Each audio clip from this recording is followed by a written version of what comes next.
Thank you. አመሰግናለሁ። እንግዲህ እኔ ምክንያት ሆኜ ወደ ሀገሯ ከረጅም ጊዜ በኋላ ታዋቂዋ ጋዜጠኛ ሄርሜላ እንድትመጣ ፍሎሩን ለማመቻቸት መቻሌ በጣም ደስተኛ ነኝ። ብዙ ለሀገሯ ልትሰራበት የምትችለው ፖቴንሻል እንዳላት ስለማየው ስለማቀው ስለምከታተላት እውነታዋን ነገር ደግሞ ሀገሯ ብዙ ቻሌንጅ አልፈው በኢንተርናሽናል ሚዲያው ላይ እውቅና ያገኙ ሰዎችን ባለመኖራችን ብዙ ኢትዮጵያ ተጎድታለች ብዬ እላለሁ። እውነታን መናገር ያልቻልንበት ሁኔታ ተፈጥሮ ነበረ ሀገራችን በቅርብ ባሳለፈችው ሁኔታዎች ላይ። ከእንግዲህ ወዲህ ግን መጀመሪያ ከነበረው ስህተት ተምረን በእሷ ደረጃ ያሉ እውነትን የሚናገሩ ጋዜጠኞችን ከየትኛውም ዓለማት ወይም ከየትኛውም አጥናፋት ላይ ሰብስበን የሚናገር እውነትን የሚናገር ሚዲያ ለመፍጠር እንሞክራለን። እንግዲህ ማየት ማመን ነው። ሰላም መሆኑን ሄርሜላ መታ በአካል አይተዋለች። የተኋላችን ደግሞ ያስቀመጥነው ሞቶ የሚታየው ኢትዮጵያን ይከፍታል ብለን የምናስበው ፕላትፎርም ካሽጎ ነው። ኢትዮጵያ ለረጅም ዓመታት ራችን በአመት እስከ $1 ቢሊዮን ድረስ በኮሚሽን እዛው ውጪ ሀገር ይቀርብናል። እኛ የምናወራው ብዙ ጊዜ ስለ አገዋ ነው። ከአገዋ የበለጠው ግን ላለፉት 30 ዓመት ኢትዮጵያ በከፍተኛ ደረጃ ሰፈር እያደረገችበት ያለው በሪሚታንስ ላይ ያለው ክፍተት ነው። አሁን በዓለም አቀፍ ደረጃ ከቪዛና ከማስተር ካርድ ጋር በመተባበር ነፃ አገልግሎት የሚሰጥ ፕላትፎርም ዘርግተን ላለፉት 5 ወራት አካባቢ በሚሊዮን ዶላር ወደ ሀገራችን ማስገባት ጀምረናል። በዓለም አቀፍ ደረጃ ከ35 እስከ 50 ሺህ ዩዘር ላይ ደርሰናል። ስለዚህ ዛሬ ኢትዮጵያዊ ወደ ሀገሩ ገንዘብ መላክ ከፈለገ እንደ ዋትስአፕ እንደ ቴሌግራም ሁሉ ካሽጎን ዳውንሎድ አድርጎታል። በማንኛውም ሰዓት $5 ጀምሮ በሰከንድ ውስጥ ለፈለገው ቤተሰቡ ወይም ለሀገሩ መርዳት የሚችልበት ፕላትፎርም ስላለው ከዚህ ቀደም እንደሚያወጣው ብዙ ገንዘብ ለሪሚታንስ ካምፓኒዎች ማውጣት አይጠበቅበትም። ሀገሩም ልቡም እዚህ እንደሆነ ሁሉ አሁን ደግሞ በእጁ ላይ ሀገሩ መድረሻ ፕላትፎርም ሰርተን ሰጥተናል። ብዙም ከዚህ ጋር ሪሌትድ የሆነ ነገር ነው። ስለዚህ ሜንሽን ያደረግነው የሆነ ሆኖ ሄርሜላ እንግዲህ ጉዞዋን ጨርሳ ወደ ሀገሯ ከመመለሷ በፊት ምን ልታስተምረን ይገባል የሚለውን ነገር እንድታውቁን ይህንን መድረክ እንዲዘጋጅ ከውጭ ጉዳይ ስለነበራት ስለ አክብራ ስለመጣች አመሰግናታለሁ። ከልቤ አመሰግናታለሁ። ለወደፊቱም ደግሞ ሀገሯ መታ ማንኛውንም ለማድረግ ማንኛውንም ስራ ለመስራት ላላት ሀሳብ አንድ ወንድም እንዳላትና ከጎኗ እንደምቆም በእናንተ ፊት ቃል ለመግባት ፈልጋለሁ። አመሰግናለሁ። እናመሰግናለን አቶ ቴዎድሮስ። ምናልባት ቅድም የውጭ ጉዳይ ሚኒስቴርን ጠቅሰዋል። ከሄርሜላ መምጣት ጋር አብረው በደንብ ቅርበት ሲሰሩ የነበሩ የውጭ ጉዳይ ሚኒስቴር መንግስት ኢንቮልቭ አድርጎ ነውና ከውጭ ጉዳይ ሚኒስቴር ደግሞ ኃይሌን ብዙዎቻችሁ ስለምታውቁት ከውጭ ጉዳይ ሚኒስቴር ወገን ሆኖ እንደ አንድ ሁለት ቃል እንዲለን ከወዲሁ ወደ ዋናው ጥያቄና መልስ አንገባ ኃይሌን ልጋብዘው። አመሰግናለሁ። እሺ እጅግ በጣም አመሰግናለሁ። ያው አብዛኛውን ነገር አቶ ቴዎድሮስ ብለውታልና እኔም መጀመሪያ ከመጣች ጊዜ ጀምሮ በቀበላውም ከዛ በኋላም በነበረው ሂደት አብረን ነበረ። እንደ ውጭ ጉዳይ ሚኒስቴር ከፍተኛ የስራ ኃላፊዎችም ጭምር ደስ ብሎን ነበር የተቀበልነው። ጋዜጠኛ ሆኖ እንዳሳለፈ ሰው ደግሞ ሀገሯን በችግር ጊዜ ለማገልገል የተነሳች ቆራጥ ጋዜጠኛን ማግኘት ለኔ ትልቅ ልብን የሚነካና ደስ የሚል ነገር ያየውበት ስለሆነ እጅግ በጣም ደስ ብሎኛል። ከዛ በኋላ እንግዲህ የሄርሜላ ወደ ኢትዮጵያ መምጣት በብዙ ረገድ ብዙ ነገሮችን የቀየረ ነው። ለምሳሌ በርካታ ወጣቶች የተሳተፉበት ቦታ ላይ ሄዳ ልምዷን አጋርታለች፣ ከብዙ ሰዎች ጋር ተገናኝታለች። በቀጣይ ደግሞ የኢትዮጵያን ብሔራዊ ጥቅምና ሀገራዊ ክብርን በሚያስጠብቅ መልኩ እንዴት መስራት ይቻላል የሚለውን ነገር ከብዙ ልጆች ጋር ሆና ተነጋግራለች።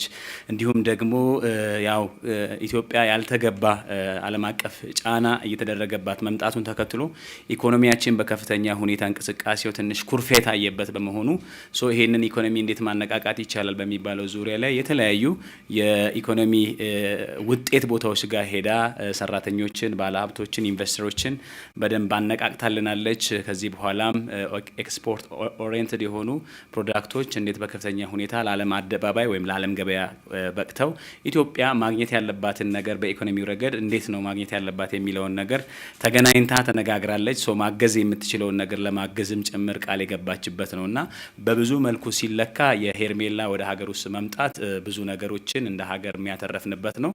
ከአሁን በኋላም ደግሞ ለምናገኛቸው ሀገራዊ ክብርን ብሔራዊ ጥቅምም በብዙ መልኩ ትልቅ የሆነ ማስተማመኛ ነገር የተሰጠበትም ስለሆነ ሄርሜላ እሷ ትዝብቷን ያው ተንቀሳቅሳ የተለያዩ አካባቢዎች ጋር ሄዳለች። ፈተናው ካሁን በኋላ ይቀጥላል። የኢትዮጵያ ብሔራዊ ጥቅምን የሚጋፋ ነገሮች በብዙ መልኩ ለእናንተ የሚነገር አይደለም። ከአባይ ጉዳይ ጋር የተያያዙ ብዙ ነገሮች አሉብን። በጋራ የምንዘምትባቸው ዓለም አቀፍ የዘመቻ አውዶች ከፊታችን አሉና ካሁን በኋላ የምንሰራቸው ነገሮች እሷም ለሀገሯ ማበረከት ያለባት ነገሮች የቤት ስራዎችም ጭምር ብዙ ነው። ብዙ እዳ ተሸክማ ነው የምትሄደውና ብዙ ነገሮችን ስላየች በኋላ ትነግረናለች። ሌላውና ትልቁ ነገር ደግሞ የቴዲን የምጋራው እሷም ቃል ገብታልን እንድንሄድ የምፈልገው ነገር ኢትዮጵያ ጥቅሟን ልታስከብርበት የምትችልና በዓለም አቀፍ ደረጃ ልትወዳደርበት የሚችል ጠንካራ የሆነ ያለችበትን ቀጠና የሚወክል ጠንካራ የሆነ ዓለም አቀፍ ሚዲያ ያስፈልጋታል። ባለሀብቶች እየተነሱ ነው የሚገኙትና እንደዚህ አይነት ሀሳብ ይዞ የመጡ ሰዎችን በምትችለው ነገር ሁሉ ትደግፋለች ብዬ አስባለሁ። እርግጠኛም ነኝ ደግሞ ምክንያቱም ሀገር ወዳድነቷን በችግር ጊዜ በፈተና ጊዜ ስላሳየችን ከአሁን በኋላ እንደዚህ አይነት ነገሮች ሲመጡብን ቀድመን ለመከላከል ሳይሆን ቀድመን አጀንዳ ሰጪ ለመሆን እንደዚህ አይነት ጠንካራ ሚዲያ ስለሚያስፈልገን በዛ መልኩ ታግዘናለች። በጥቅሉ ግን እንደ ውጭ ጉዳይ ሚኒስቴርም በአጠቃላይ እንደ አንድ ወጣትም የተሳካ ጊዜ ነበራት። ከአሁን በኋላ ብዙ ነገር ለሀገሯ ታደርጋለች ብዬ አስባለሁ። መልካም ቆይታ ከሷ ጋር። ኃይሌ በጣም አመሰግናለሁ። እንግዲህ ሄርሜላን ለማስተዋወቅ ፎም አዲስ አበባ ተወልዳ ነገር ግን በ7 ዓመቷ ነው ወደ ውጭ ሄደችው። ኦክስፎርድ፣ ኤምኤስ፣ ሜምፊስ፣ ቴነሲ የሚባሉ ከተማዎች ኖራለች። ወደ አሜሪካ ሄደችው በ7 ዓመቷ ብቻ ነው። ከኤመርሰን ኮሌጅ ቦስተን በብሮድካስት ጀርናሊዝም የመጀመሪያ ዲግሪ ያላት የኤስሲ ዲግሪ ያላት እንግዲህ በጣም በወጣትነት እድሜዋ አሁንም በጣም ወጣት ናት። አንቺ ያስ እና በወጣትነት እድሜዋ ወደ ሚዲያ ወደ ኢንተርናሽናል ሚዲያው ኤክስፖዠሩን ያገኘችው ኢንክሉዲንግ በኦፕራ ዊንፍሬይ ጋር አብሮ በመስራት ሆስት እና ሪፖርተርም በመሆን ከነ ባርባራ ዎልተርስ ጋር አብራ በመስራት ፖለቲካል የሆነ እንትን የላትም። ነገር ግን የሀገሯ ሁኔታ ስታየው ስትከታተለው እውነትን ማግኘት ስትፈልግ ነው ወደዚህ ውስጥ ተስባ ግራጁዋሊ ይሄንን በጣም እጅግ ወሳኝ የሆነ ዓለም አቀፍ ሙቭመንት ልትጀምር ከጓደኞቿ ጋር ልትጀምር የበቃችውና በዚህም ትልቅ ሬኮግኒሽን አግኝታለች። አሁን ምንድነው you'll give us a background of how it all started with the No More movement and also your trip in Ethiopia the last few weeks, how it has been and በአማርኛም በእንግሊዝኛም የቀላቀልሽ I'll leave the floor for you, Hermela. Thank you again for coming and joining us here. Thank you so much. ትክክል ለመሆን ከኦፕራ እና ከባርባራ ዋልተርስ ጋር አልሰራሁም በሳርግ እነሱ ያየው ነው ያደኩ and ለኔ inspiration ነበሩ. Just to be clear. Okay. No worries. I thought I got that from your interview with Elias. Inspiration I think ነበሩ. yes, that was a misrepresentation. No problem at all. So thank you so much for that introduction, otherwise very accurate. I just want to first say really thank you to Ato Tedros. He made this whole thing possible, honestly.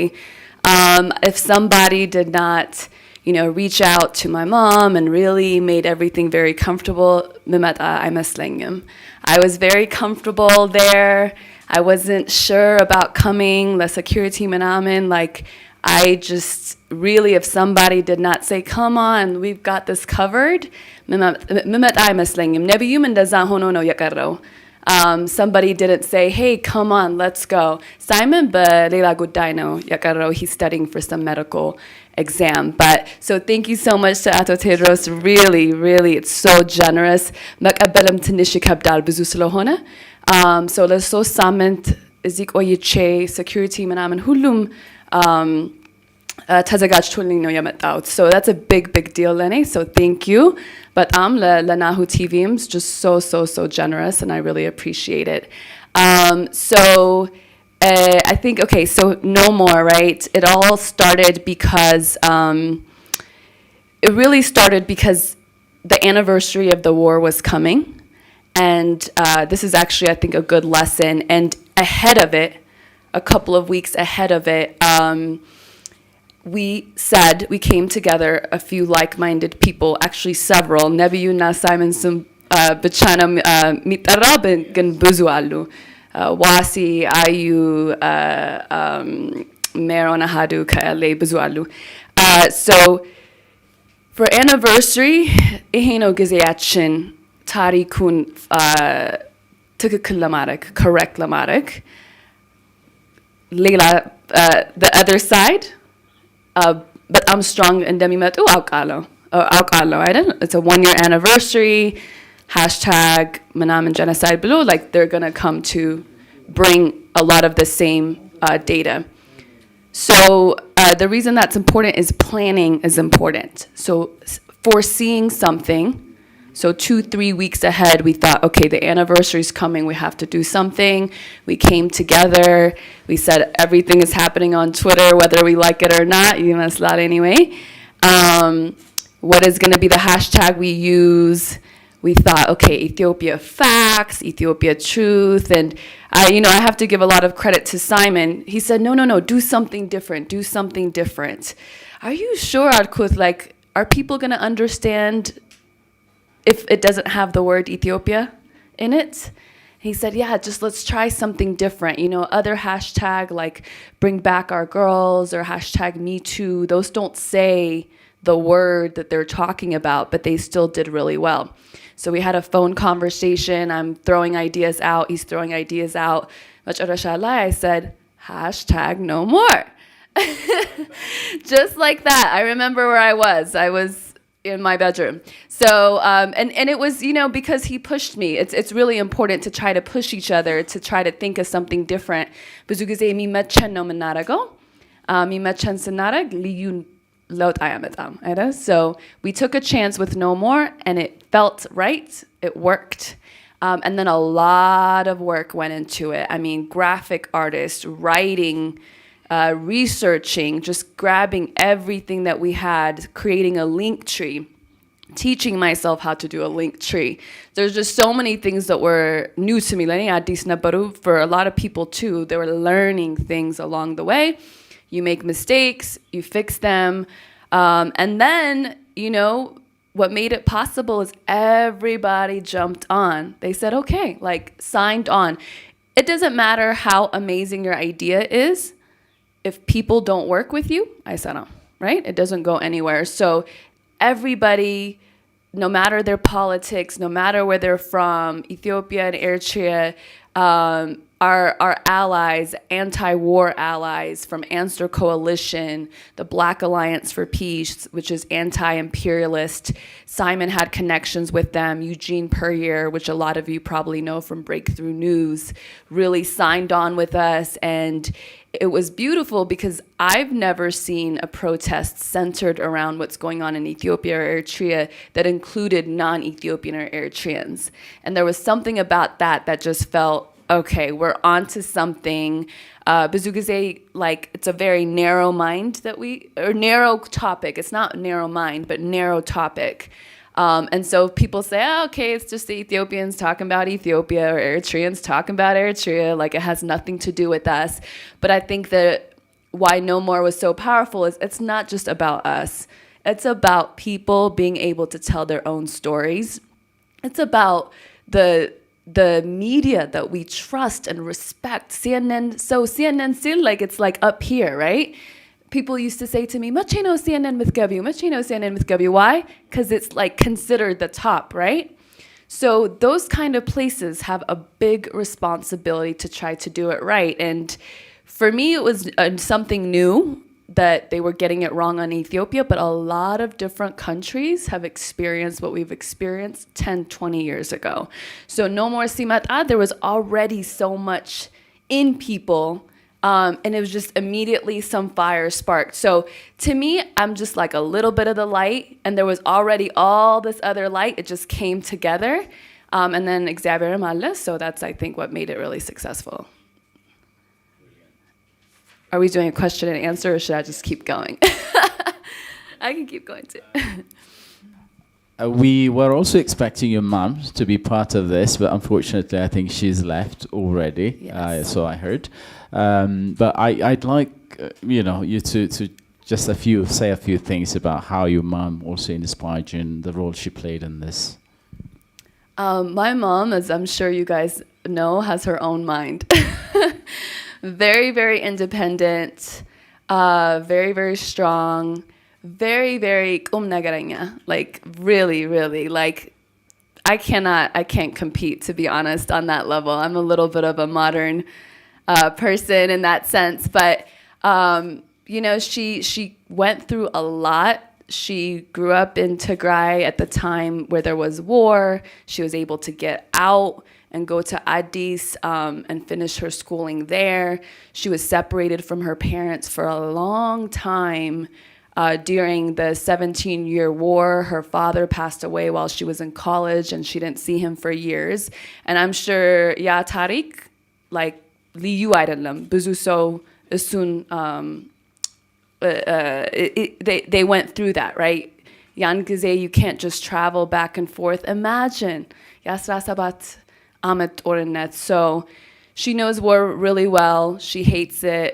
ብዙ ጊዜ የምትለው, I'm sure አቶ ቴድሮስ knows, መቼ ነው ለጦርነት ማሰማው ነው የምትለው, because her whole life has been like that. So she really loves school, like loves academia. I'm not so academic in that sense. She went from here to Mississippi to get her master's መጀመሪያ just ለሁለት ዓመት ሄዳ ትመለስ ነበረ. That was the plan. And then ከአንድ ዓመት በኋላ እዛ ከቆየች, they encouraged her to do her PhD. That's a 5-year degree. So she said, okay, I'll do it. ግን ልጆቼ መምጣት አለባቸው, ባሌም ያኔ መምጣት አለበት ብላ visa ላከች. So we went, and she finished in Mississippi. እኔ አሁን ሳስበው እንዴት ያደረገችው አላውቅም. Honestly, it's like, how do you get a PhD and raise 2 kids? We had a really good community, international community there, which was, I think, part of my life experience, is like I was around people from all over the world just from when I was little. People took care of us when she needed to go to conferences, Manaman, all kinds of people like that look all kinds of ways. So I think from the beginning, I understood the race and ethnicity and background just didn't really mean anything. And then she got her postdoc, went all the way up to medicinal researcher, has a drug on the market, and it takes 10 years to really get a drug on the market, so that's a really big deal. So that's kind of her work history, and the whole time, I think the one way I would define kind of her approach, she calls she hates externalization. ማለት like አንድ ችግር ካለ like የሌላ ሰው ችግር አድርገህ and እንደ ራስህ መውሰድ. What can I do? You have to figure out a plan, right? So if we have an issue, we have a choice. We can say, I'm like this, or I don't have money, or I don't have access, or I don't have the capability, I don't have the contacts. You can find ways to make it somebody else's problem so you don't have to do anything about it, or you can say, I have to find a way around this. Let's see what I can do. And then ብዙ ጊዜ እንደዛ ስታደርግ, I think እግዚአብሔር ይረዳሃል, and he fills in the gaps, I think. So it's shown that in her life. I try to practice that too, as I get older. And so that's kind of her big thing. The reason that she's here is because she's always said, okay, what can I do about it? She just works really hard, very, very honest, really like has a good heart, strong. Sometimes it might come off too strong, but really when you see it at the core, it means like it's from the right place. So as I get older, I really see that and appreciate that. So that's kind of her story, and I'm a product of all of hard work. She has also been a victim. So, I mean, I call it God. Like if she wasn't there, is that Batanor? Like Al-Gababatam, I don't think so. So she was there. She had faith. She said she wasn't really worried. Xavier Ziduras, I am at Anyam, like for something bad, blah. She just stayed home. She read a lot, she said, prayed a lot, tried to be, a comfort and something strong for that community there, tried to make the children feel okay, because they were worried, about the some of the airplanes flying overhead, and just, I don't know. It's just really amazing. It makes sense. When I hear that, it makes sense why she survived when she was younger, because I don't know. If I was her in that moment, I don't know if I'd be very inspirational. Thank you so very much. That's really a very good background and a wider perspective of what she's been going through, including her mom. In fact, Natwa እንደውም እሳቸውም ያልሆነ ነገር ተናገሪ ሲባሉ እንደነበረ ኢንተርቪዋቸውን ያየን ሰዎች ትግራይ ጄኖሳይድ የሚለው ናሬቲቭ እሳቸውም ተቀብለው እንዲያስተጋቡ ሁሉ ሲነገራቸው ኖ አይ ስቲክ ዊዝ ዘ ትሩዝ ብለው የራሳቸውን የእውነት መንገድ የተከተሉ ምሳሌ ተምሳሌታዊ እናት ናቸውና እሳቸው እዚህ ባይኖሩም ስለሳቸው ሳናነሳ ብናልፍ አንፌር ነው ብዬ ነው የፕሮፌሰር ሀረገወይን አሰፋን የሄርሜላን እናት ያነሳ ነው። በጣም እናመሰግናለን። አሁን actually I wasn't meant to do a lot of questions here. ለእናንተ ነው እድሉን የምሰጠውና ጥያቄዎቻችሁን አሁን ማንሳት ትችላላችሁ. The mic is ready for you.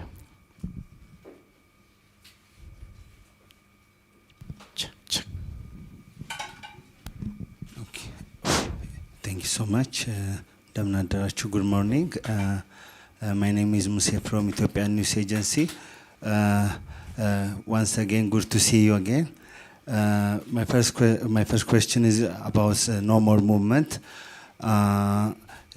I told you in the training session on Monday, some critics say no more movement has to go beyond the rallies and Twitter campaigns. So what's the next steps for the No More movement in terms of new themes or strategies or goals? And also I saw recently trends in social media platform, people using the No More hashtag for current Ethiopian affairs, including the release of the prisoners and other issues. Do you have can you comment on that? How can you see that? And also, the No More rally supposed to go ahead 3 weeks ago, but it was postponed. Do you have any information this rally still go ahead as planned, or it was cancelled? My second question is. Recently, the social media, there are a lot of photos circulating. You and mother met with the Prime Minister. If that was the case, could you tell us the talking point? Do you have any meeting with the Prime Minister? What are the discussion points? Thank you so much. Thank you very much. We good? Yeah, sure. Let's take a few questions. That was first. a lot of questions already. Okay, so it's already a few. Okay, let's do this, okay. and then we'll do in rounds. Unless somebody's writing this down, I should have brought a pen, I think. So the meeting with the Prime Minister was very brief, so there wasn't really very much we were able to talk about. It was just a quick greeting during the inauguration of the Defense Headquarters. I met him as well as the First Lady. There wasn't that much to talk about, but I will say, I know this sounds really silly, but I had a pin on my dress that fell, on my sleeve that fell, and the First Lady actually bent down to the ground to pick it up. I just thought that was amazing. There are very few people that high up or in those high positions. No way. Most women would just be like, I don't even see that, right? Because for them, like, we're death now, like to go down and pick up something. I think that is amazing. That kind of sort of personality and humility is what's, from that meeting, that's what stood out to me. So I just want to give her a little bit of credit for that. I said it in private to some people, but this is a good opportunity to say it out loud. In terms of the No More movement, so everything has to evolve, right? First of all, we have a website, nomore.global. On there, we have a mission statement that makes it very clear what the mission is about. And, oh, thank you, yeah. Terrible gazetteña, I didn't have this. Usually I take notes on my phone, so nowadays. So the website was a big deal for us. It's a good website, actually. It's really hard to get websites done. Henok, I think Gabrez Gab here, maybe some version of that is who did it. I know him, but his last name escapes me. It's a good website. He's done websites for Walmart and other places, so it has a lot of parts to it. So I'm proud of that. And the next step is to continue to create content around it. So I think, and this is like, it came from God, somehow the relations between the United States and the Prime Minister's office here has changed, at least on the surface. It is invited that kind of conversation. It's called diplomatic relations. It's really unusual for two major countries to not talk to each other, particularly in such a time of crisis. And so I just want to celebrate that. I think I've talked a little bit about this. We're saying no more to some of these things like Western intervention, war. I cannot wait till this war is over. I know that it started a little bit different, but unat naman nagarahon, like hunay town, mot fo imeslan, right? I just don't know what to do. I don't know what any of us can do, right? I think it's going to take some divine intervention and the government coming up with some creative ideas to get those people in Tigray out of this situation. So I don't know how much more we can keep talking about that, the war in terms of no more, because I don't know, I don't have a lot of solutions. I'm talking to a lot of people that have connections to there, with the government, with the diaspora. But I think the conversation has to also move in different directions. Economic development is a big part of it. GERD is really on its way to actually opening. I think as journalists, we should all be paying attention to that. What went into making this happen? How is this going to change the lives of people here? There are probably a million stories we could do around GERD, and we need to start doing it now. Why? As soon as it opens, there's going to be an entire propaganda coming from the outside, from actors that don't want us to have it. So just the way that with No More, we thought, okay, this 1 year anniversary is coming, what can we do? We have to think the same way about, okay, GERD is probably going to open in the near future. What can we do to go on the offensive? We can talk about the people that work in those areas whose lives have been changed by the jobs that have been created. We can talk about what the energy is going to do for the people here. We can talk about how this is going to change the lives of women and mothers, which is something I've heard is important. So that's what I'll say about No More. And then also just kind of connecting with other African stations. So if your station is in English, there's no reason why you shouldn't be connecting with stations or companies in Kenya, Uganda, wherever it may be, Burundi. Let's break those walls. There's no reason. Language is a barrier for sure, right? But if you have an English program, why not reach out? If you have an Arabic program, why not reach out to Arabic programs elsewhere? Otherwise, everyone's in their narrow hole, and then you just don't make connections. The rally. So this is my perspective on the rally. So the first time it was scheduled, if that news about the releases didn't come out, I think the rally would have been fine. But because it came out and the reactions to it were very intense, it no longer made sense to have that rally because we needed to have a conversation about what those releases meant, and it took time.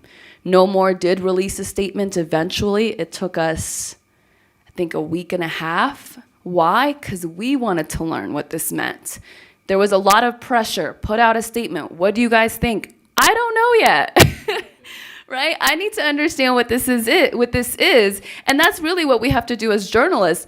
The first thing I could do is say, I just recognize people's feelings. I get it. These names are very triggering for some people, some of them, and then others can be concerning about what's to come. But I put out something on Twitter just saying, I understand people's emotions, but let's really challenge ourselves to be calm until we get more information.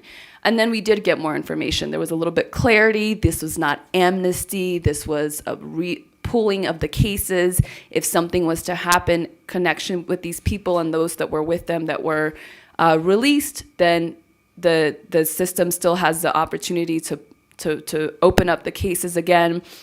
And then, what I noticed about, believe it or not, the releases of, some of the TPLF leaders made some of the young people from Tigray feel something, right? And so if it makes them feel like a little bit of openness to then say, okay, like they recognize us, wow, that's huge, right? To me personally, this is just a personal opinion, whether Sibhat Naga is in or out at this point at his age, it's not going to bring people back.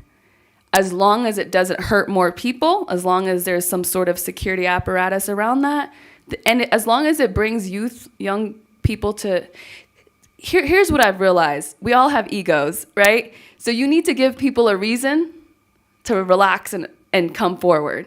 If that's a reason, so be it. I think the same happened, personal opinion, not necessarily more speculation. Same with the United States. I don't think it was because of pressure the prime minister released those. And by the way, it wasn't him, right? It was through that reconciliation group. I don't think that was a U.S. pressure, because what do they care if Sibhat Naga or Jawar, or like what is that really doing for the United States? It does nothing for their interests. But it looks like Ethiopia is making concessions, and now they can say, because Ethiopia is making concessions, we can change our tone. So it's PR, basically, in my opinion. So that's sort of the stance on some of the releases. Now, the rally, the Tuesday after the rally was scheduled, there was a Pan-African conference that was happening here. And I learned that conference moved from somewhere else to the Sheraton just for security reasons. To me, I hear that and I say, okay, if that's happening, and maybe that's connected to the releases or the reaction to the releases, then why would we have a rally at a time where security is a little bit of a concern? It's not worth it. If you have bad actors, that is the perfect time where they'll do something. So even if it's a scare, something little that scared people, the conversation would be dominated by that. And then on top of that, people would say, oh, it's because of these releases that this violence happened, whether it's true or not. Now we're 4 steps back. My personal opinion about rallies, they're not that important. We don't need to do rallies all the time. We did rallies, people showed up, they committed, we made a statement, we used social media to amplify them. Now let's go do some work that's behind the scenes, right? Just because you don't see things happening on social media, it doesn't mean people aren't working. In fact, some of the best work is happening off of social media. So let's see how we can help people in our community. Let's see how we can help people that are poor, that don't have a job, that are sick, and then get that data, get the stories, and then put it out on social media so that you can show people, look, things are happening. Somebody has said, do more. I think hashtag more this is a little bit better, but that's just my opinion. So we just need to go in the direction of development and saying yes to positive things, saying yes to development and unity and collaboration with other countries. And And then I think I answered all your questions, right? Okay, thanks.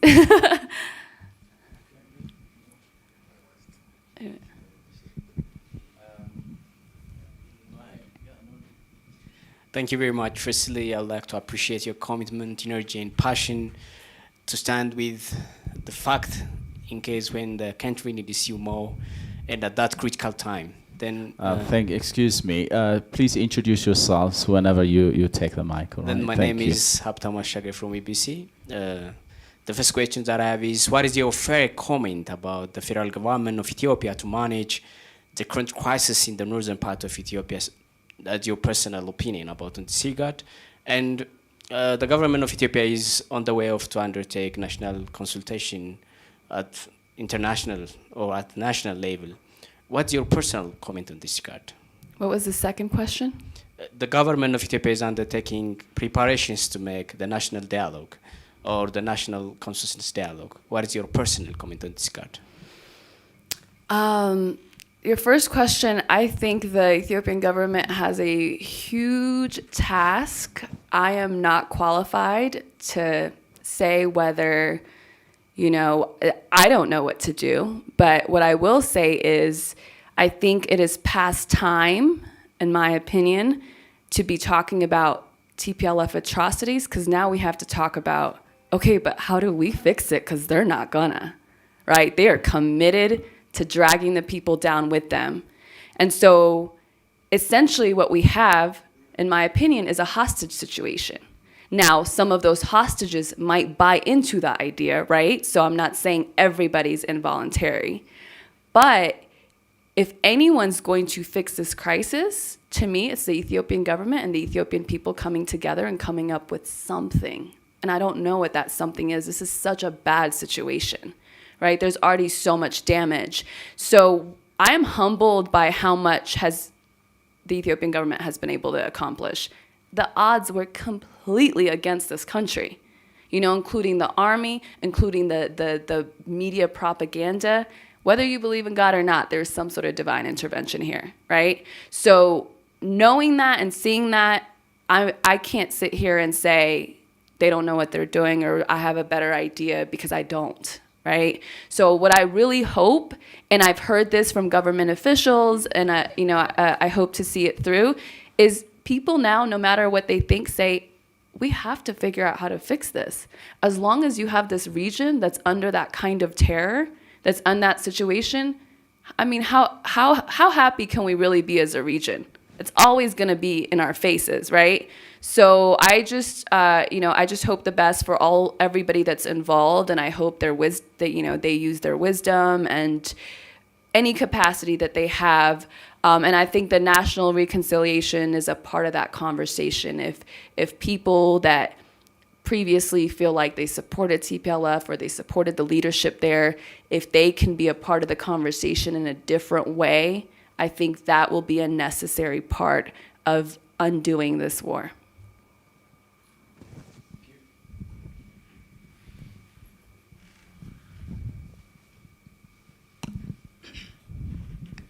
Thank you, Hermela. My name is Bran from Walter FM. I have two questions only. My first question gonna be how the unintentional and unexpected decision made by the government could impact your and the team of hashtag no more role on your strong work to the advance of Ethiopian interests. That's my first question. And my second question is, right now, journalists here who are working in national or local media are working towards on US's and Western's wrongness and magnifying their mistake. But sometimes it is hard and may damage the relation of Ethiopia with other countries internationally. So what is your professional advice for journalists who are working, sometimes I can say it is against others, okay? It may be damage our relationship with others. So what's your personal advice for the media professionals? And thirdly, Haile Mikhail tried to mention the above, and you also you always been articulating the hashtag no more moments on Western's influence or external powers and pressure on Ethiopia or against Ethiopia. But what about on other topic like a big international agenda? Now it's becoming a big international agenda and a giant development project I'm proud to call Great Ethiopian Renaissance Dam. That's become both a challenge and also opportunities for us. So to say no more depend on colonial treaty of 1929 and 55. To say no more on using Nile River or water hegemony on Abai River. To say no more on using Nile alone for upstream countries. So what will be your effort for the coming time regarding to Great Ethiopian Renaissance Dam? For that matter, in case of GERD and in case of the current situation or crisis in Ethiopia or conflict, the absence of international media organization to be reached for international audiences have been affected us. So how do you see the necessity of international media organization to Ethiopia to counter propaganda warfare? And finally, I would like to ask this question. What things can be considered as a challenge to you and your effort in case of working for national interest? Thank you. Thank you. I want to start with what you said about GERD. I think you said a lot of interesting things. እኔ ሳስበው የGERD ነገር is the next big no more issue. We cannot let that be what happened with the war, where the narrative comes and then we go on the defensive, right? You brought up the 1929, 1955. I don't know if it's the exact dates, but I know it's around those dates. Let's start talking about that. This should be on mainstream platforms. Let's talk about how much of the water is actually used by GIPS. Let's talk about how much agriculture that they're able to use from that water and we don't use any agriculture. There's so many points of conversation to have there, and we cannot wait to be on the defensive again. That's my personal project too. You know, I'm going to go back and then come while I'm back in the States. That's going to be something I'm working on, and let's all work on it together. You can't have enough stories about that. So data points, you know, just keep it short. You have to think of it like this. You're writing a story to somebody who kind of cares about the world, kind of knows about Ethiopia, but they're not going to read a 2-page article. They're not going to watch a 15-minute video. What they will look at is a graphic with data that can say, this is how much of the Nile is in Ethiopia, and look how much GIPS use, look how much Ethiopia uses. Boom. That's something that everybody can look at. So, you know, I'm not saying the people here are not important in terms of stories, but the international space in this time of crisis is more important. It's more important that they understand what's going on than for us to talk to each other. One thing that kind of annoys me that I just want to say here, if you're on Twitter, don't use so much Amarnya. Like, nobody's reading that. Even us, we're not reading it as much, right? So Twitter is a space where the diaspora are, where a lot of English speakers are, where a lot of non-Ethiopians, non-Eritreans are, where journalists who, let alone read Fidel, like they don't speak the language at all, right? So if you're going to use Twitter and you're going to use the Giz letters, like it's a complete waste of time, in my opinion. So just keeping that in mind. In terms of the Western media and how to, you know, navigate it, you know, to me, it's as long as you're being accurate, there's nothing wrong with saying you guys are getting our story wrong. When you start getting it right, we'll be nicer to you, right? There's no reason to have to be super nice. The media, by the way, there, I noticed, is really just doing whatever the government does, so, or wants them to do. So now the government's a little bit softer with us, right? So this is a good time to just kind of stop talking about what they're doing wrong and just start actually telling our stories, because the space is there and they might actually pick it up. For example, I did a story with the Associated Press about the impact of the war on the diaspora. I did it, I don't know, mid-December maybe. I don't know what though. Why? Because the US government's tone has changed. So they sat on it for 1 month, and then now I think ያኔ ቢወጣ it would be counter what the narrative was at the time. Now it's okay. So let's just use this opportunity, I think, to just tell your stories. Just little data. Data is important. We should all be curious. Like, I went to the industrial park yesterday, the Bole Lemi. I wanted to know, like, how many people work here? How much do they get paid? Oh, most of them are women. Oh, there's dormitories here. How many people live in the dormitories? Oh, 2,100. From this one South Korean company. We talked to some people there. So, ini desilingal data sinoring. Now I can go back and tell my friends, like, oh, there's this place that has 20,000 workers. You know, they have dormitories for people. That means they don't have to travel from different places. So, ሁላችን curious መሆን አለብን. ትንንሽ data ቢመስልም, it's better than real data is better than a lot of unsure information. You know, a lot of the times we want to talk big picture, but we don't know the small details. So I am nenim, because we don't know the little stuff. A lot of journalism is about what seems like the little stuff, but at least you know it like a journalist. እርግጠኛ ሆነን ይሄ ነው ደሞዛቸው ብለን, like, we can actually say that as journalists. I think that's, and then in terms of the challenge, you know, for me, I'm here to learn. This trip was about ይሄ ጉዞ ለእኔ ለመማር ብቻ ነው። ለመማር እና እኔ ማውቀው በጋዜጠኛ እውቀቴ ማሳለፍ ለእናንተ ለሚፈልገው ሰው.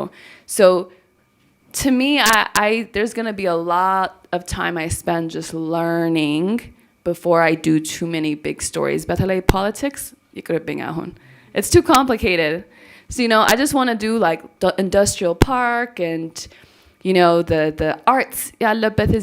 There's somebody that I met, your homeless shelter yasarrabat. Just now 2,000 people have come in that were homeless before.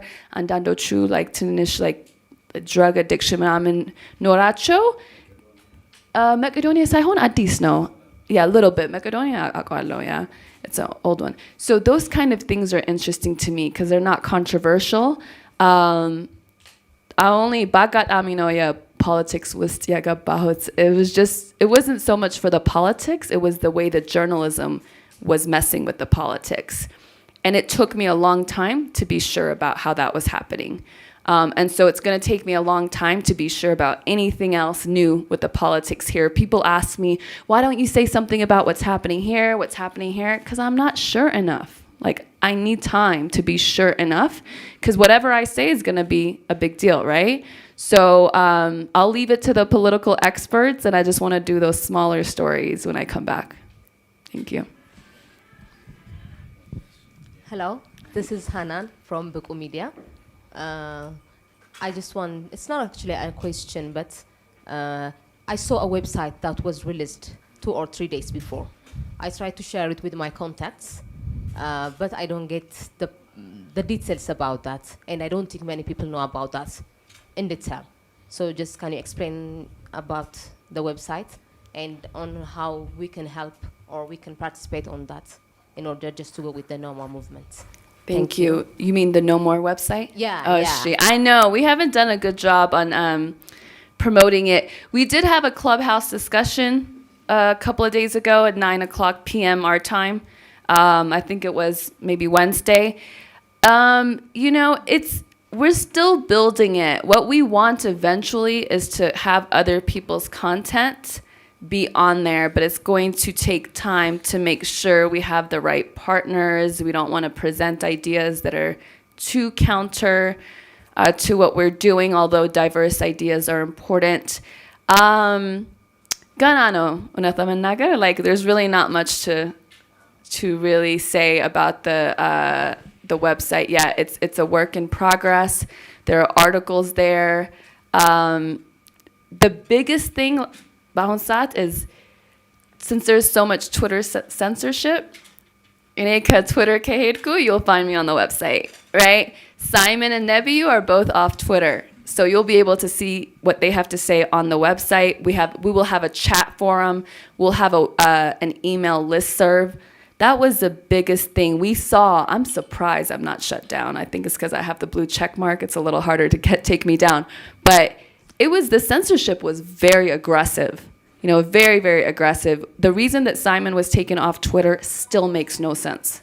And then Nebiyu, they just reached whatever reason they could find and then still makes no sense. So the biggest thing was just to make sure that we can have our own space and we don't get separated if somebody gets censored. So thank you. It's a good question. Language barrier እንዳይሆንብን, by the way, is she's a perfect listener of Amharic, so she can understand. ስለዚህ በአማርኛም መጠየቅ ትችላላችሁ። እሺ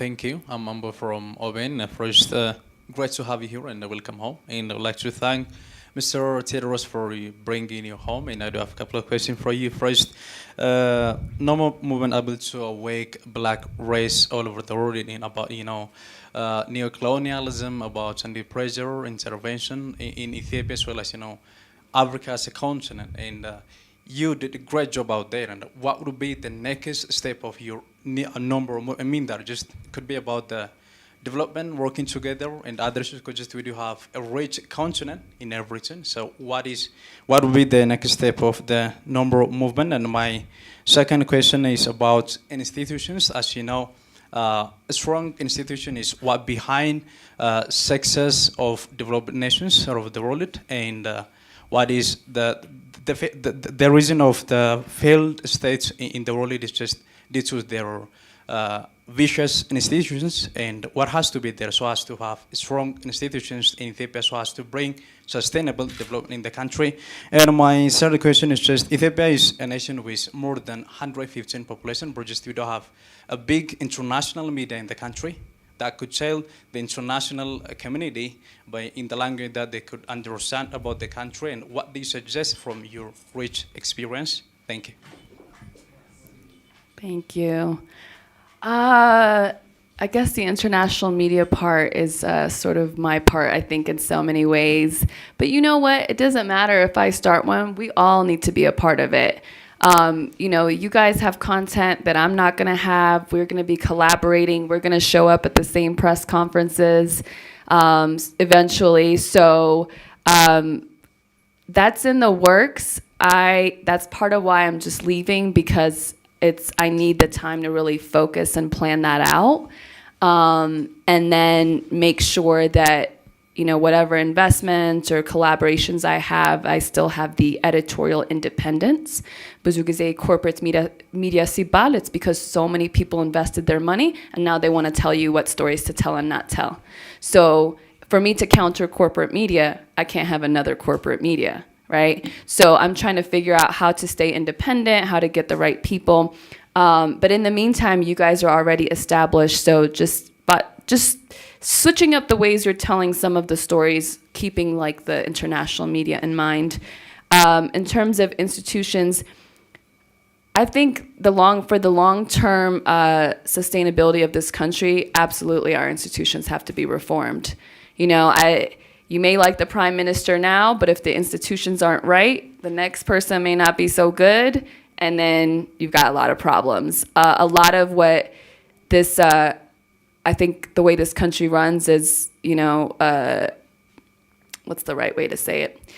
There is not the same checks and balances. Like the United States, you have the House and the Senate. It takes forever to get anything done, but it's also really hard to undo the country overnight. Right, so we need something like that where it's, more of a balanced parliament, and then judicial institutions and all of that. But I think right now is a really tricky time to talk about it because we're literally in the middle of a war. In the middle of a war, even the U.S. doesn't follow the same orders. The president can make decisions very quickly for the sake of the security of the country and things like that. So I think institutions, educational, health institutions, the political institutions all have to move into the direction of having checks and balances, being well run, not being corrupt, so that the next generation doesn't have to deal with what we dealt with this sudden turn of the country, just the way that our parents dealt with the sudden turn of the country. In terms of next steps, with No More, one thing that we want to do is have a declaration list, meaning like, what do we stand for? Like having just really bullet points.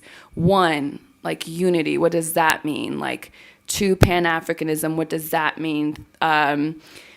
3, anti-Western intervention. What does that mean? And so we are all working on it. Part of the reason, again, I'm going back is because they're like, hello, like, what are you doing out there? Like, we're not, I'm not as involved with No More at the moment because I'm here meeting people, going different places. So when I go back, we'll really be having like, long meetings, and, the time zone is also really difficult. So once we have those declarations written down, then we can say, hey, if you meet these requirements, we'll support you. We don't have to do the project or the campaign. But until we know exactly what the criteria is, it's hard. Like, I want to support other people. There are other people in the Ethiopian community and the Eritrean community and other African communities that are, Mali's got a lot going on right now. I want to support that under No More, but it takes time to study it, and we have to have a meeting about, like, so what are you guys really doing? Because it's really easy to think it's a No More movement, but it's like the opposite. So I don't want to accidentally support the wrong thing. This just has to be really written out. It was just like, let's just do it. It happened on social media. Because like, companies are not established like that. First, you have a mission, then a vision, then, the different values, the structure. We did it backwards. So just be patient with us. Once that structure is in place, there will be so much more decentralization that is possible without losing the value of No More. Well, there are lots and lots of loose ends that we have to really deal with as we get along. Like you said, it's a war situation. There is one way, one direction to focus at the moment, but institutions are ongoing processes, aren't they? Mm-hmm. Anyway, next.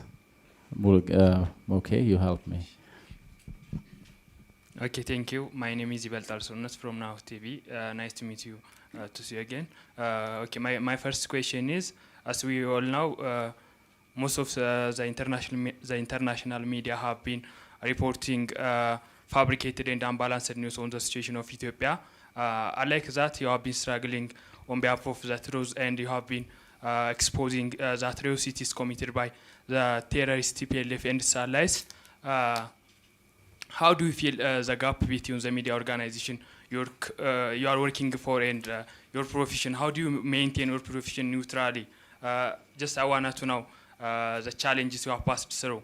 And my second question is, can you say that the international media practitioners are not well informed about what's going on here in Ethiopia? Why they are giving a deaf ear to the suffering of civilians? What's the reason behind it? Just I want to know that. And the third question is, what should be taken as a solution in order to counter or in order to tackle the pressure of the international medias? Thank you.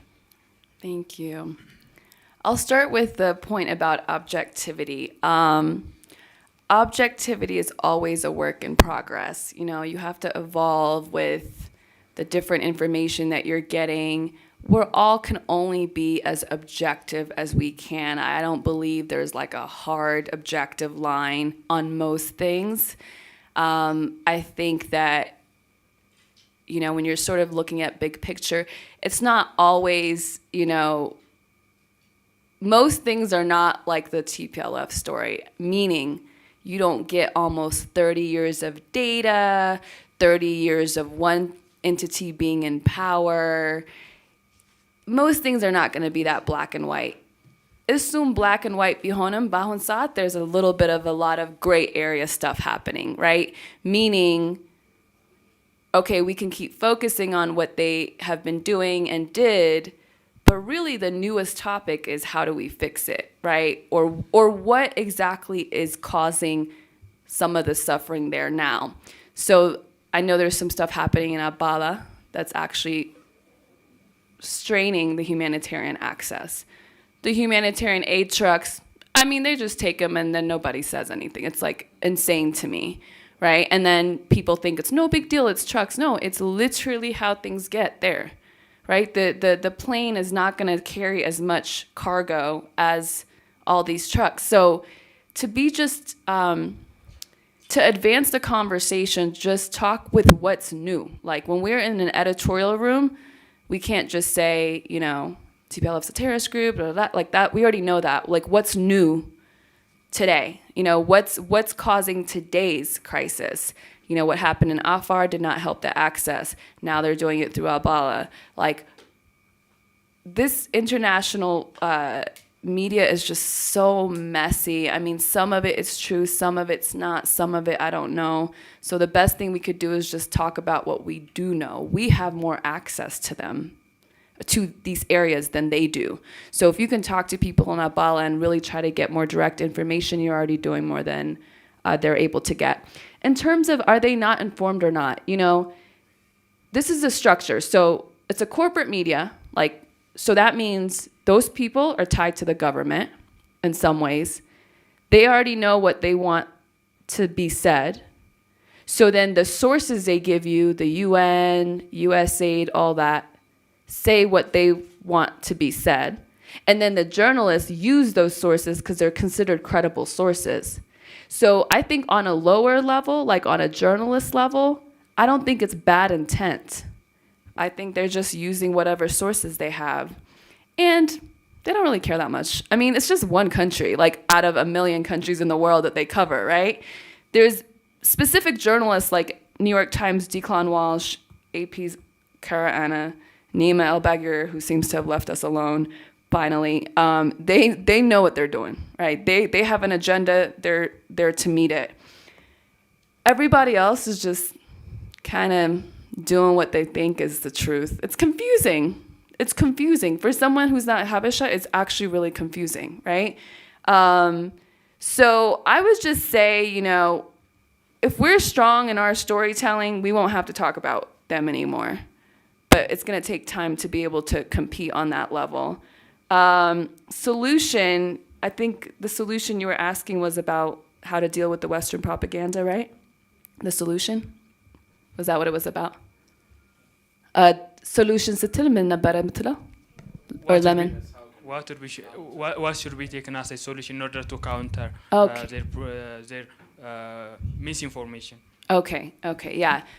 It's you counter it with just good information. Just very specific, very specific. It doesn't have to be big. Very specific. And then get it on Twitter.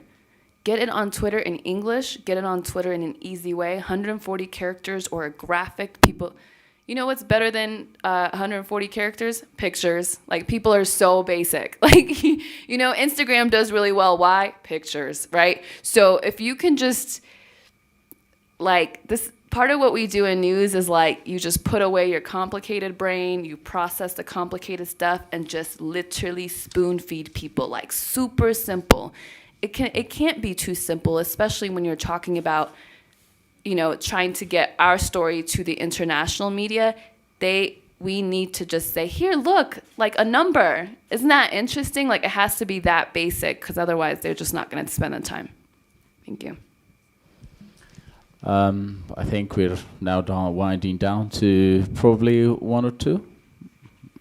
Is that okay, Hermela? Oh, yeah, sure. Probably one or two. I feel like I'm just okay, talking gentleman at the far end there. Sick of my voice. And okay.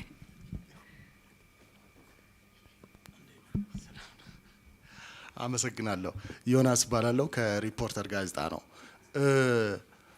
ያው he told us you are good listener in Amharic, so it's easy for me to speak in Amharic. So የኖ ሞር ሙቭመንት በተጨባጭ በትዊተር በሶሻል ሚዲያው ላይ ለውጥ እያመጣ ነው። በምንፈልጋቸው ናሬቲቮች ለዓለም ለማሳየት ብዙ አግዟል። ብዙ ለውጦችንም ለኢትዮጵያ አስገኝቷል። ግን እኔ ማየው ይሄ ዘመቻው ጥረቱ ግሎባል መሆን ይችላል ብዬ አስባለሁ በግሌ። ለምሳሌ የካሪቢያን ኮስችን አለ፣ የብላክ ላይቭስ ማተር ሙቭመንት አለ። ከነዛ ጋር ኢንተርኮኔክትድ ማድረግ ይቻላል። ጥያቄያችንን ግሎባል ማድረግ ይቻላል። እና ወደዚህ ሙቭመንቱን ለመውሰድ ምን ጥረት አለ ወይም ምን ታስባላችሁ? አንድ የኖ ሞር ሙቭመንት ቲምን መጠየቅ ፈልጋለሁ። ከዛ ውጪ የግላዊ ጥያቄ ማንሳት ፈልጋለሁ። ፓርቲኩላርሊ ስለ እናትሽ በልጅነትሽ ወይም ስታሳድግሽ ስለ ሀገር ፍቅር ምን ትነግርሽ ነበር? እንደገና ደግሞ ስለ እውነት ስለ መቆም ለምሳሌ አንቺ ብቻሽን ነው ስትቆሚ ያየነው፣ ብዙ ተጋፍጠሻል ለእውነት በመቆምሽም። ስለ እውነት ለመቆም ምን ትነግርሽ ነበረ? እነዚህ ነገሮች እስቲ መልሽልኝ። Thank you. Good questions. I'll start with the question about my mom and the love for country. We didn't talk that much about, where we're from, whether it's from Ethiopia or Tigray. I don't know. It just wasn't.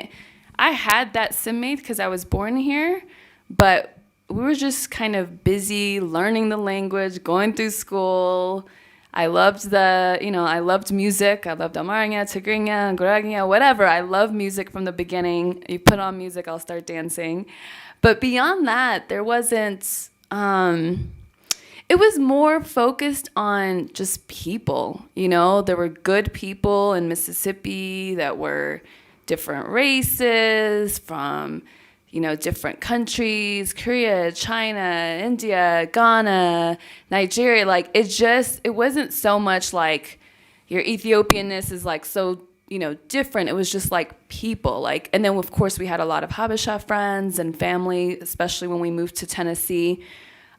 So I think that I would argue that my love for the country came because of my love for just basic truths in humans to begin with. So because of that, when I saw Ethiopia being presented in such a dark way, in such a dark time, it just so happens I'm Ethiopian, and so I was paying attention, and I'm just like, I think that's wrong, right? Leila agar bihonim, if I knew enough about it, if I was connected to it, I would think I would stand just as strong, I think.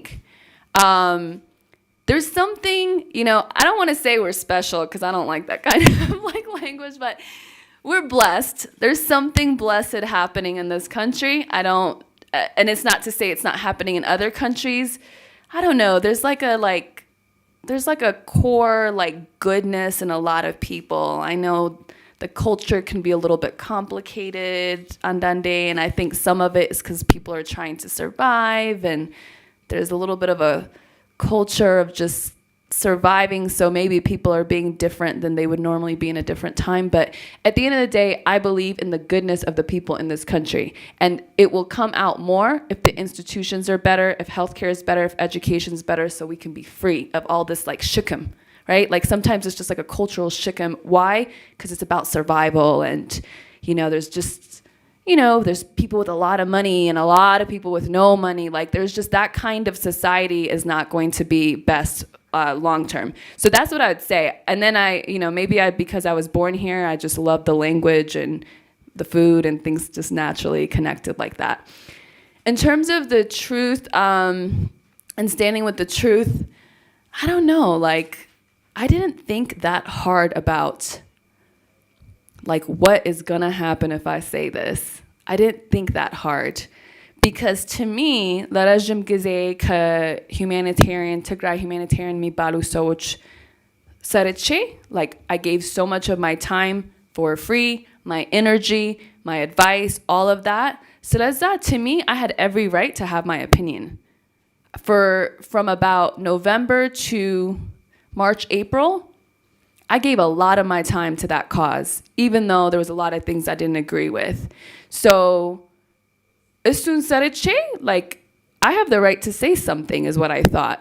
Again, the question was, is this worth the headache that is going to come with it? For a couple of months, I said, Mom, I'm going to say something. Tell you what, just please, just don't even bother. You don't know the society. It's not going to change, or it's not worth it. And then Mecharasha Lai, I think it all happened in a way that it just made sense to say something. And then, of course, it became way bigger than I thought. I don't know. Any minute I'm saying, if I really, really, really believe in something and it's this wrong, we're talking about people dying because of a lie. So I'm free. Thank God I'm a free person generally, relatively speaking, who lives in the United States. I live in LA. Connections like deeply with people from different political spaces. Right? Who's gonna do it? People in Tigray are gonna do it? Like, I don't have somebody with a gun to my head, like that's what I thought. If I was there as any as Zabanor and there was somebody like me in the United States and Minim Karalu, it's a shame because I don't want to be inconvenienced by all the attacks that are gonna come. I still think it's worth it. It's definitely a headache and it's affected a lot of things for me, but I would still do it all over again. Maybe I would be a little bit more softer about some of my language, but I still would say I think what I believe to be true. And then to your third question about the global movement with No More, I mean, there's a lot of people here from different places, like from the Caribbean, some came from the States, different parts of Africa. I hope you guys are talking to them and interviewing them and having them on your channels. I've been doing some connecting, but I could do more. The access is there. If you guys create content for us, we'll share it, right? It shouldn't always be like, what is No More doing to make this happen? If you guys give us content where you're talking to somebody from Kenya or Uganda, we'll use it. Like if it's like usable, and then we'll add #No More to it. And that's a part of making it happen. Like, I don't think it should be that we are trying to feed the movements. Part of it has to go like both ways. Like content is important. Content Kalilin is just, we're saying the same thing over and over again. Actually. So we just need more unique connections with different Pan-African stations, especially if you're doing English or Arabic. There's really no reason why not to make those connections. Thank you. I think we've had quite an exciting and amazing time with insights and inspirations, especially from Hermela's part, as to how we can get our voices heard, what we can contribute in terms of all the issues that you've raised this morning. Hermela, thank you so very much, and thank you all guys again for coming and being here. Special thanks goes to Ato Theodros, who has made this happen. በጣም ነው የምናመሰግነው።